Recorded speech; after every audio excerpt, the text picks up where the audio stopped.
Hello Leo, Sun, Moon Rising, and Venus signs. Kamusta kayo? Sana po ay nasa mabuti kayong kalagayan. Welcome back po sa Star Tarot. At kung bago kayo rito, welcome din po kayo. Please subscribe, like, share my videos, and leave me a comment kung nakaresonate po kayo. Thank you. So, tignan natin ang mga energies and the messages ninyo surrounding this week. First card ninyo is your current energy. We have the Page of Wands and we have the Knight of Swords. What to embrace? Dio, this week. We have the Four of Swords. Ano yung dapat ninyong iwasan? We have the Page of Swords. Puro swords energy. No. Anong accomplishment ninyo? We have Nine of Pentacles. That's really beautiful. Ano naman yung mga blessings, no, na pwedeng dumating. This week, we have the King of Pentacles. Ang swerte ninyo, Leo. Napakaganda. Ano yung obstacle na pwede ninyong ma-encounter? We have the Eight of Swords. Ayan. So, yung advice ng spirit sa inyo is we have the Eight of Pentacles, we have the High Priestess, and we have the Judgment energy. Okay, so bottom of the deck is the Four of Cups. Ayan. So, meron ditong nagwo-wonder siguro kayo, no? Leo, maybe you're wondering, kasi baka nagko-compare kayo, nakikita ninyo yung kaibahan ng sitwasyon ninyo versus sitwasyon ng ibang tao, no? Maybe there is someone dito na napapansin niyo na bakit siya, 'di ba, very successful, bakit siya ganun ang sitwasyon sa trabaho, sitwasyon sa pamilya, ganun. And kino-compare ninyo sa sarili ninyo, no? Kaya parang nasasad kayo somehow kasi maaari na yung nakikita ninyo is sa tingin ninyo or sa pakiramdam ninyo, yung kanyang sitwasyon is way better than you. Kaya pwedeng yun ang ikinakalungkot ninyo rito, papansin ninyo, bakit ako, ganito lang ang sitwasyon ko, siya, ganito, ganyan, no? So, do not compare yourself, no? Leo, don't compare kung ano nangyayari sa buhay mo, sa buhay ng iba. Always remember na may kanya-kanya tayong path na dinadaanan. Kaya, we are all unique. Hindi po pwede na magkakaparehas tayo kasi iba-iba tayo ng timing, iba-iba tayo ng sitwasyon, iba-iba tayo ng approach sa buhay. Kaya mas magandang mag-focus kayo sa sarili ninyo, focus on what you can do to prosper, to progress, focus on yourself, no? Tignan ninyo kung anong meron kayo, yun ang ipagpasalamat ninyo, no? Kung ano yung blessings na meron kayo, yun ang bigyan ninyo ng pansin. Kasi baka nandiyan na yung swerte sa inyo, hindi lang ninyo napapansin because mas napapansin ninyo yung swerte ng iba. 'Di ba?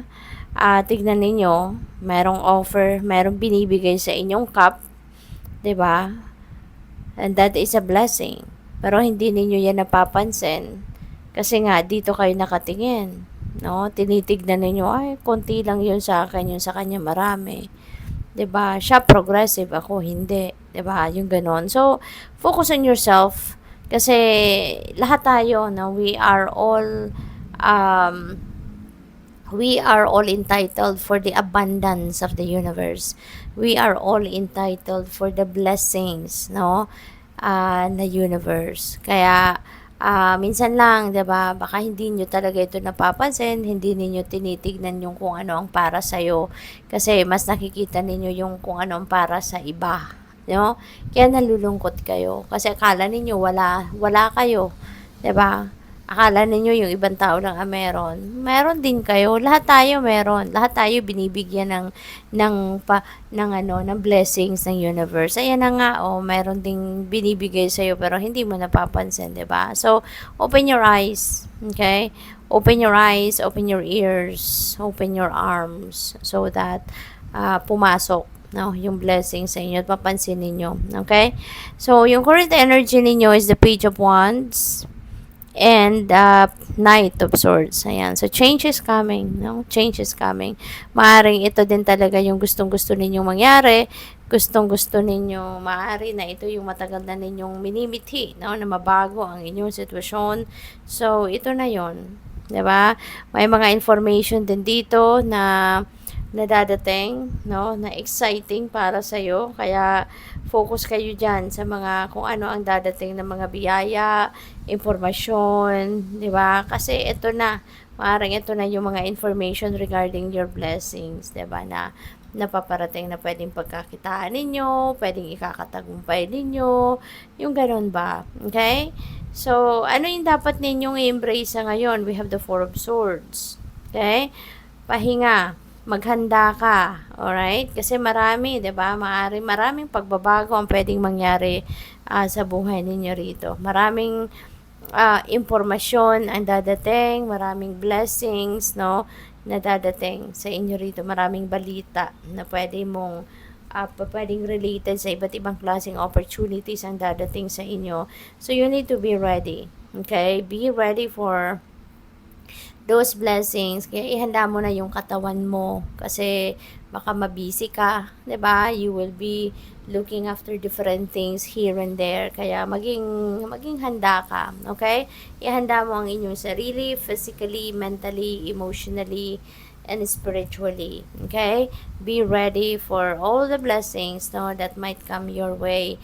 At kailangan na magpahinga ka ngayon pa lang, you know, i-ready mo na yung katawan mo at so that whenever this changes comes, this opportunities comes, handa ka, 'di ba? Handa kang tumayo para diyan. Ano ang dapat mong iwasan? We have the Page of Swords. Ayan. So, maraming information din dito, no? Ang dadating. Marami kayong malalaman, marami kayong matututunan. Maaari lang, na baka sa dami ng impormasyon na dadating sa inyo rito, maaaring that will come from various sources, maaaring iba't ibang tao ang panggagalingan ng impormasyon na to, at dapat nyo lang iwasan dito, baka ma-overwhelm kayo, 'di ba? At ang dapat ninyong iwasan dito, yung magkomento ng basta-basta. Kasi you never know, baka chismis lang yan na pumasok or dumating sa inyo ng mga information. Kailangan verified, no? Kung papaniwalaan ninyo, pipiliin ninyong paniwalaan ang kung ano mang impormasyon or nabalitaan ninyo, whatever that is. Make sure lang na that is a verified information, okay, na totoo, para kung magkomento man kayo, 'di ba, at least alam ninyo na nagko-komento kayo, totoo din, no, yung basehan ng inyong komentaryo, yung ganon, okay? Ano yung accomplishment ninyo? We have the Nine of Pentacles. So, napakaganda. Nakikita ninyo si Panda sitting pretty. Nasa harap niya yung maraming pentacles. Parang kayo ito, Leo. Maaring kayo ay ganito ang magiging sitwasyon in the next coming days. Diba? Na you will be reaping the rewards of your hard work. Ito na yung bunga ng inyong pagsisikap, bunga ng inyong pagtatrabaho, pagtsatsaga. You know, eto na yon, no, na makakamit mo na, kumbaga, kung ano man yung gusto mong makamit, 'di ba? This could be bonus, no? Maaring this is the job well done na ginawa mo, kaya mabibigyan ka ng extrang bonus, pwedeng ganon.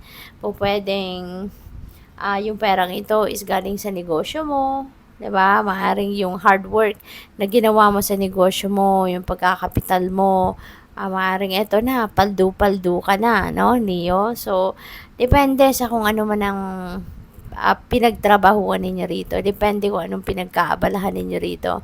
Whatever that is, there is a financial reward coming in sa inyo, at eto na. You are going to be abundant, you're going to be prosperous. So, eto na. You know, magkakaroon ka na ng financial freedom and financial comfort. So, ano yung blessings mo and opportunities? We have the King of Pentacles. King of Pentacles is very abundant and prosperous energy, no? Nasa tugatog siya ng kanyang tagumpay, si King of Pentacles. He is very successful, he's very successful, he's very kumbaga ano na siya nasa tugatog na siya ng kanyang tagumpay sa money, career, and finances. Wealthy siya, mayaman siya, maraming pera, successful na negosyo kung may negosyo, alam mo yun, nandun na siya, no, sa pinnacle of success. Kaya maaring ito yun, no, maaring ito na yung accomplishment ninyo, yung blessings ninyo, ito yun, you're going to be very wealthy, diba? Maraming pera ang dadating sa inyo dito, maraming opportunity, no, of becoming yayamanin, no, maraming pera ang pwedeng lumapit sa inyo rito. So with the Eight of Swords, ito naman yung inyong possible na obstacle, ito yung posibleng ninyo challenge, no, na ma-encounter sa ngayon. So si Eight of Swords, this is this is self-imposed limitations, and nililimitahan ninyo yung parang self-sabotaging energy, Leo. So maaring ang iba sa inyo rito, despite the change na gusto ninyong mangyari sa buhay mo, may mga bagay din kayo na gustong gawin, may mga plano kayo, pero maaari na may tendency kayo na ma-stuck dyan sa plano lang ninyo, sa nasa isip nyo lang. Kasi baka nagne-negative thinking kayo, at yun ang pumipigil sa inyo. Maaring nagkakaroon kayo ng takot, nagkakaroon kayo ng pagdadalawang isip, na kaya ko ba to? Magtatagumpay ba ako dito? Mapapanindigan ko ba?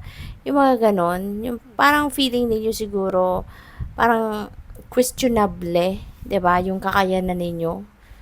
No? So may tendency kayong ganon siguro, no? This time. Kaya imbes na mag-move forward kayo, imbes na mag-take action kayo, napipigilan ninyo yung sarili ninyo.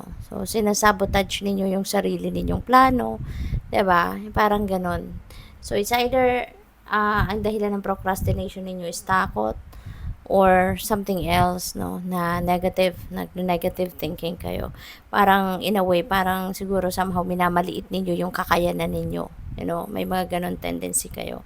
So, ano yung advice ng spirit sa inyo? We have the Eight of Pentacles. Ayan. So, si Eight of Pentacles, parang you are going to focus on mastering your craft. 'Di ba? Kung yan ang plano ninyo, yan ang gusto ninyo ma-accomplish, go for it. Okay? Go for it. Kasi,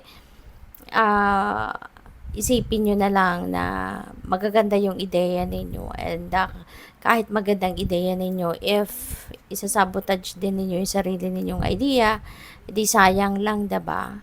So, imbes na kayo ay asenso na, magta-thrive na, magiging matagumpay na kayo, diba? Mapipigilan ninyo yung sarili ninyo, diba? So, sayang. Eto, diba? You are going to be rewarded, Kung ano man ang gagawin ninyo rito, given na malalagpasan ninyo itong Eight of Swords energy, mababaliktad ninyo yung energy na yan, at magtatayo na kayo at magte-take action kayo.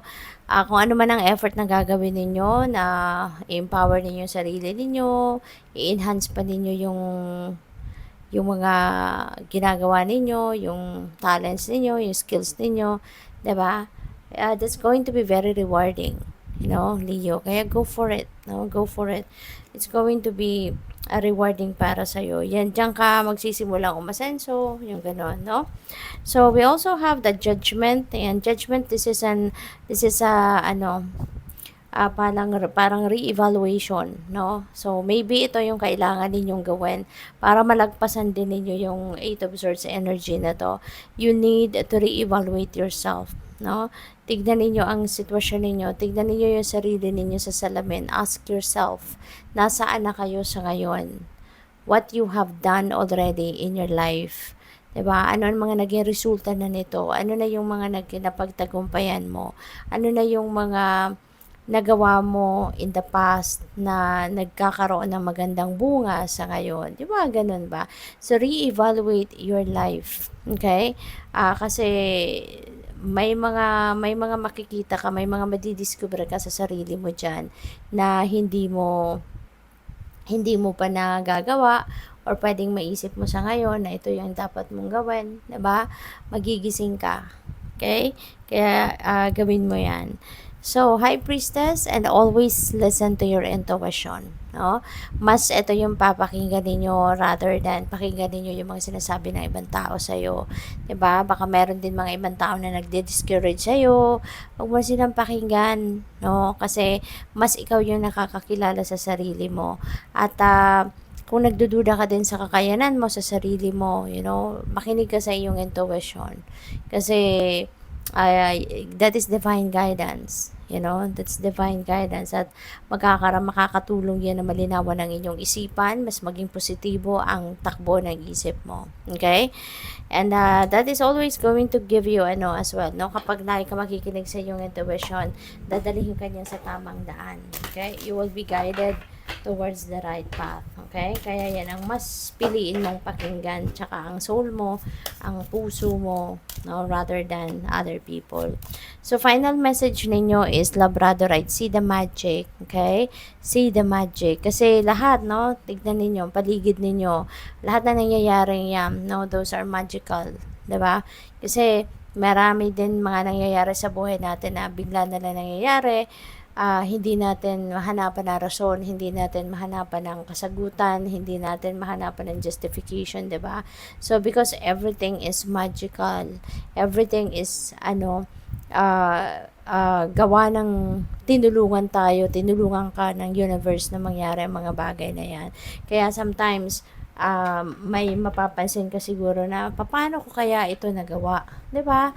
May mga ganon. Hindi ko sukat akalain na kaya ko tong magawa, pero ngayon eto na, nagawa ko na, napagtagumpayan ko na, 'di ba? So because everything is magical, no, sa tulong ng divine universe, everything is possible. Anything is possible, even if may mga sitwasyon na sa akala mo talagang sobrang imposible, but when you offer that to God and God is helping you make it happen, 'di ba?